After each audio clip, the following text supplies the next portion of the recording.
একটু ভূমিকম্প হলে কাঁপাকাঁপি শুরু হয়ে যায়, ঠিক কিনা? ভূমিকম্প হলে বাঁচার জন্য সব দেয় দৌড়।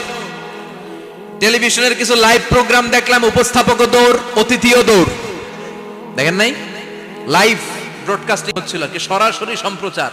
যখন দেখা যাচ্ছে চেয়ার কাঁপতেছে, উপস্থাপক দৌড়, আর মেহমানরা বসে আছে মাইক নিয়ে। কিছুক্ষণ পরে আরো কাঁপাকাঁপি বেড়ে গেল, মেহমানও দৌড়। কথা কন। 20 তলা 30 তলা দামি দামি বিল্ডিং গুলোর ফ্ল্যাটের ভেতরে যারা থাকে, তুফান শুরু হলে দেয় দৌড়। কথা কন। ভাড়াটিয়ারা দৌড়ায়, বাড়িওয়ালারা দৌড়ায় না।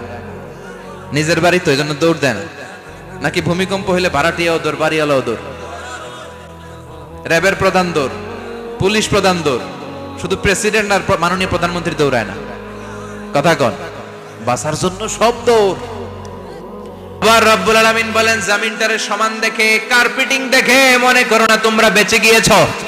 আমার দেয়া বিধান আমার জমিনে যদি কায়েম করতে না পারো, এই কার্পেটিং করা জমিনের ভেতরে আযাব আছে না নাই? এই পুরো জমিনের ভেতরে আছে আগুন আর আগুন। আগ্নেয়গিরির অগ্নুৎপাত জ্বালামুখে বিস্ফোরণ করে দিয়ে গোটা বিশ্বটারে মুহূর্তে মেসাকার করে দিতে পারে কে?